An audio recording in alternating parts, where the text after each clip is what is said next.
Shalom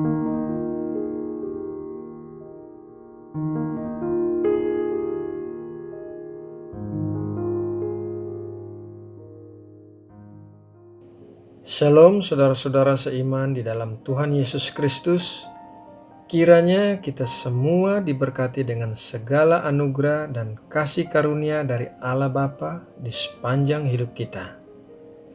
Seperti biasa, kita akan memulai renungan ini dengan berdoa dan mengucap syukur kepada Allah. Mari kita berdoa.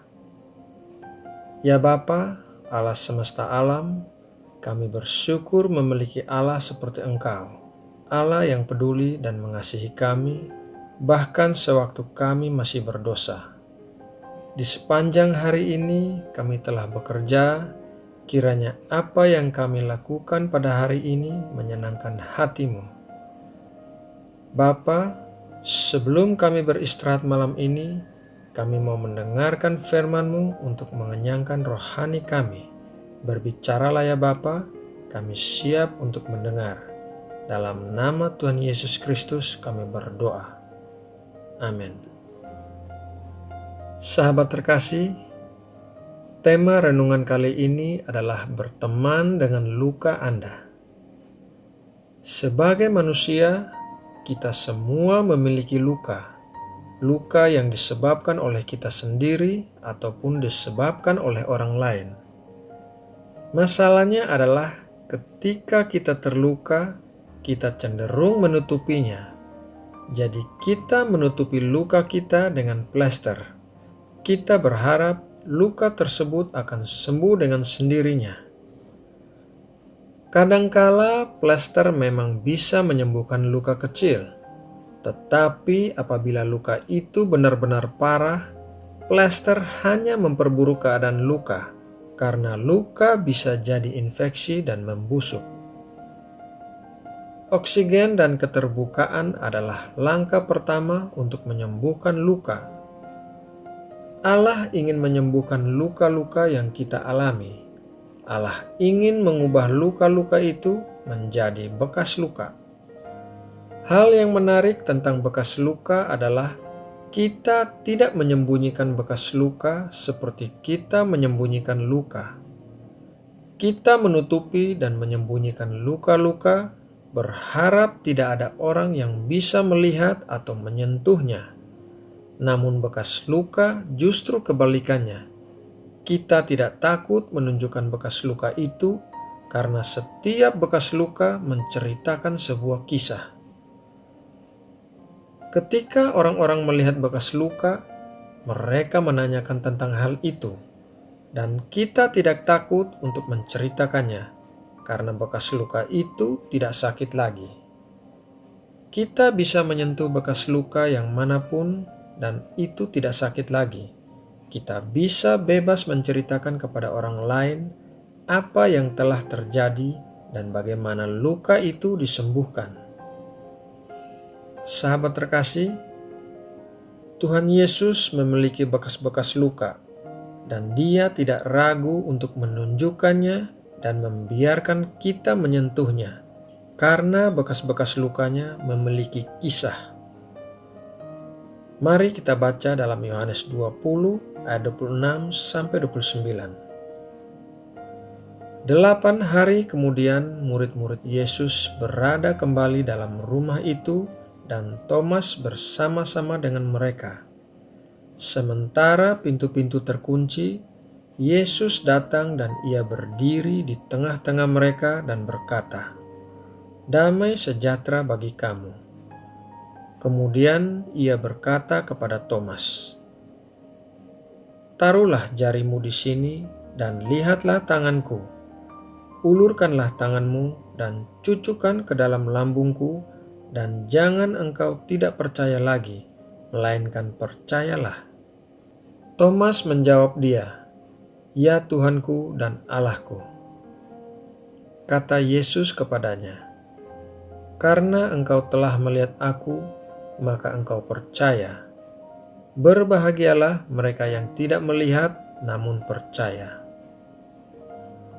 Kita bisa belajar dari Tuhan Yesus untuk tidak malu membiarkan orang lain mengetahui bekas luka kita. Bekas luka kita bisa menjadi kesaksian bagi orang lain betapa baiknya Tuhan ketika kita terluka. Tuhan menjangkau kita dan mengubah luka kita sehingga luka itu mengering dan menjadi bekas luka. Di kemudian hari, bekas luka kita akan menguatkan orang-orang yang mengalami luka-luka seperti yang kita alami. Contohnya, seorang yang pernah kecanduan obat terlarang kemudian sembuh. Dia bisa menguatkan orang-orang yang kecanduan obat terlarang seperti dirinya, bahwa mereka pun bisa sembuh. Atau anak-anak yang dibuang oleh orang tuanya, ketika mereka sembuh dari luka hati mereka, mereka bisa menjangkau anak-anak lain yang juga dibuang oleh orang tua mereka dan menunjukkan bagaimana cara menjalani kehidupan mereka selanjutnya. Paulus menuliskan tentang hal ini dalam 2 Korintus 1 ayat 3-6. Mari kita baca ayatnya. Terpujilah Allah, Bapa Tuhan kita Yesus Kristus, Bapa yang penuh belas kasihan dan Allah sumber segala penghiburan, yang menghibur kami dalam segala penderitaan kami, sehingga kami sanggup menghibur mereka yang berada dalam bermacam-macam penderitaan dengan penghiburan yang kami terima sendiri dari Allah. Sebab sama seperti kami mendapat bagian berlimpah-limpah dalam kesengsaraan Kristus, demikian pula oleh Kristus kami menerima penghiburan berlimpah-limpah. Jika kami menderita, hal itu menjadi penghiburan dan keselamatan kamu. Jika kami dihibur, maka hal itu adalah untuk penghiburan kamu, sehingga kamu beroleh kekuatan untuk dengan sabar menderita kesengsaraan yang sama seperti yang kami derita juga. Sahabat terkasih, bagaimanakah caranya membiarkan Tuhan mengubah luka-luka di hati kita menjadi bekas luka? Langkah pertama, terbukalah kepada Tuhan. Berdoa dan katakan kepada Tuhan isi hati kita.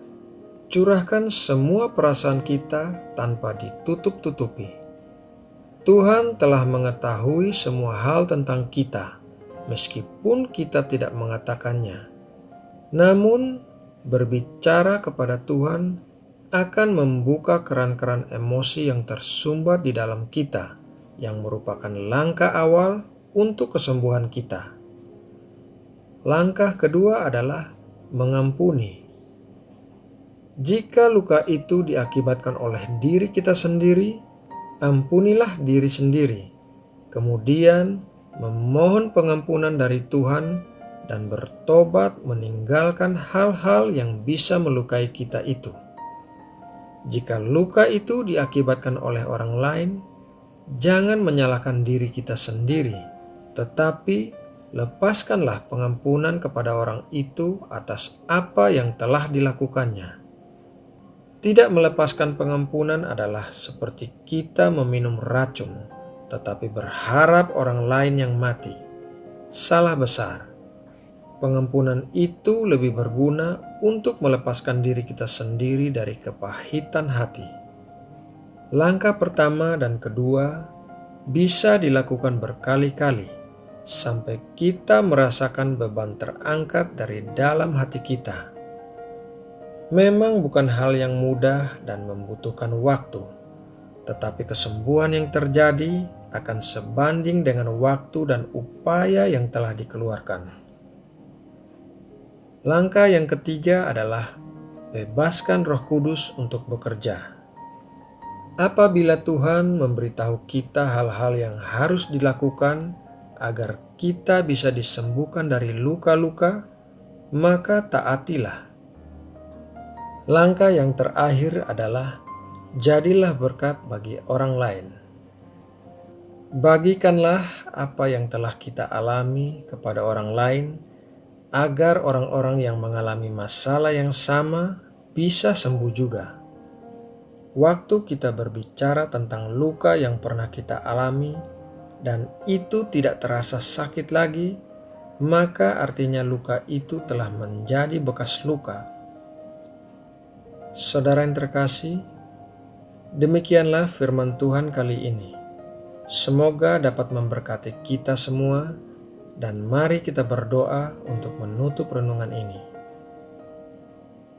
Bapa, kami bersyukur bahwa kami memiliki Allah yang peduli kepada kami, Allah yang menyembuhkan luka-luka kami, Allah yang memakai kami untuk menguatkan saudara-saudara yang lain. Terima kasih ya Bapa, karena terus mendampingi kami dan tidak pernah meninggalkan kami ketika kami terluka. Bapa, sebentar kami akan tidur, kami mohon perlindungan-Mu, kami mohon damai sejahtera-Mu menyertai tidur kami sepanjang malam. Jauhkan kami dari hal-hal yang jahat dan orang-orang jahat. Bapa, kami mau bawa bangsa dan negara kami Indonesia ke hadapan-Mu. Berkatilah para hamba Tuhan yang bekerja di ladang pelayanan. Urapilah anak-anak Tuhan untuk menjangkau jiwa-jiwa. Curahkanlah karunia-karunia roh untuk memperlengkapi anak-anak-Mu di Indonesia. Terima kasih Bapa. Dalam nama Tuhan Yesus Kristus kami berdoa. Amin.